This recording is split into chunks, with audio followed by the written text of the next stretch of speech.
What's up, gamers? And Forza 5150 here, EGX, and we are going ahead and doing the RTX 2080 Ti and the i9 9900K again, but this time in 1080p in the very lowest settings.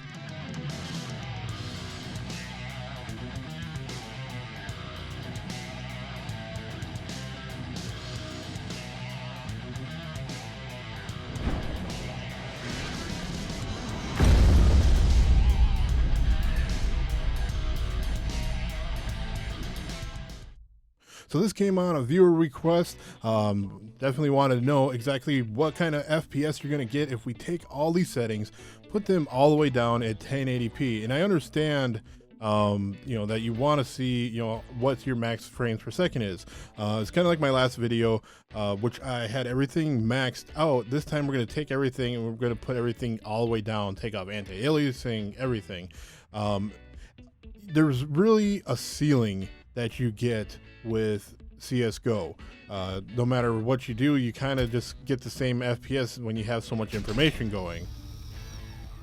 So we're going to reset the FPS here, and I also had NetGraph 1 running so that you can kind of see exactly what it's being reported in the game, as well as the afterburner running. There's nothing else running in the background.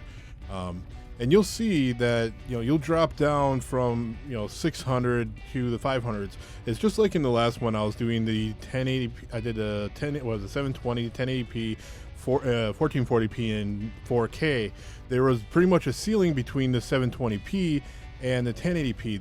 There's no real reason to change because you're still going to get about the same FPS. But as you see now, here we go with the smokes again. Like we said before, it's going to drop, and it's going to drop hard because those are really stacked smokes. We all appreciate, what is it, Ulethal, that put out this benchmark, but I think the smokes kind of overdo it. We really don't ever come across this many stacked smokes.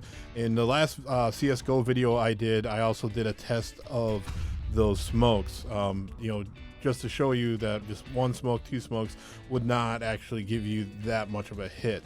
So you see I went down to 139 in 1080p with everything at maximum low, just bare minimums, and we still get 139. And this is on the i9 9900K CPU. This is a very CPU dependent game. In DirectX 9 they always went more with the CPU then.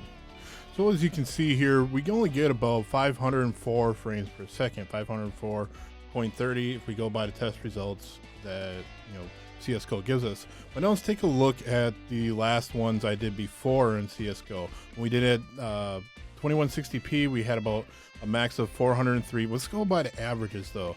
See, with a card like this, you have 251 frames per second with the average settings for 2160p. You go to 1440p, getting 362. 1080p, you're running at around 442. In 720p, you're running about 471.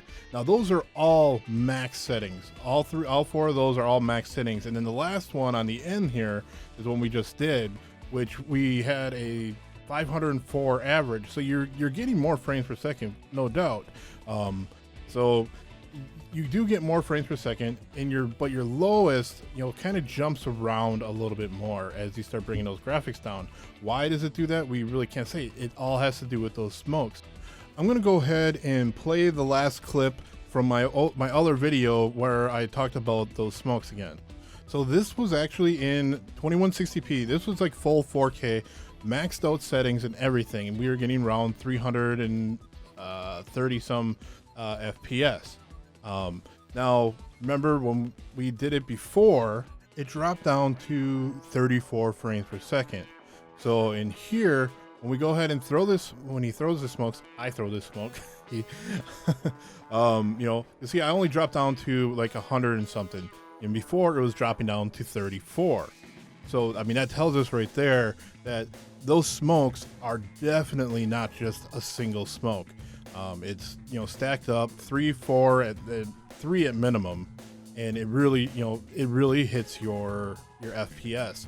So when you see the 139 on the lowest graphics, you're never actually going to run into an encounter in a live game that you're going to end up getting 139 frames per second. Just like the 2160p, you're never going to run into a situation where you're down to 34 unless the opposite team knows exactly where you are and like 3 or 4 of them throw a smoke at the same time. Very rare for that to possibly happen, and I've never seen it. Even watching you know, CSGO TV and stuff like that, I have never seen anybody do that in a pro game or in an amateur game, or just, you know, for fun casuals. So you don't have to worry about that. You know, you kind of want to more think about what the average is. A lot of people use this benchmark to get an idea of how it is between different cards, so each one of them kind of performs about the same. So you wouldn't take out any smokes or something like that and make it easier, because then it would make it look weird from the old version he had and then someone does a new one. So if he just took out a smoke, it wouldn't make any sense. Anyway, I decided to go ahead and do this video mainly because I've been doing Death Stranding. I've been playing that game and trying to come up with a way to review it without, one, giving out spoilers, and two, that game is so weird. It's really hard game to it's a good game, but it's really hard to actually review it. So I was kind of stuck in when you guys commented and asked for, you know, the low settings on this system. Time Raise, that's who, yeah, Time Raise. I hope I pronounced that right, and I hope you're subscribed, because if you're not, this really sucks. Just messing with you. If you don't like my content besides just these, I understand, but you know, I do put out a lot of benchmarks, just not always in CSGO. But anyway, yeah, it was easier to do this video and trying to figure out how I was gonna review the really weird game. Anyway, I want to thank everybody for watching this video. Let me know what you think of these. What way would you actually play this? Would you play it in 4K, 1440p, 1080p, 720, or lowest graphics on any one of these? So also, I wanted to ask you guys, my CSGO viewers, what do you think of the new name? We've switched to Enforcer Gaming X, EGX. Is that better than the Enforcer 5150? I plan on doing some t-shirts. It seemed a lot better for the brand and everything else. So I'd like to know what you guys think. Anyway, I want to thank everybody for watching this video. Make sure you hit that like button. Definitely subscribe if you're new to the channel. You all take care and happy gaming.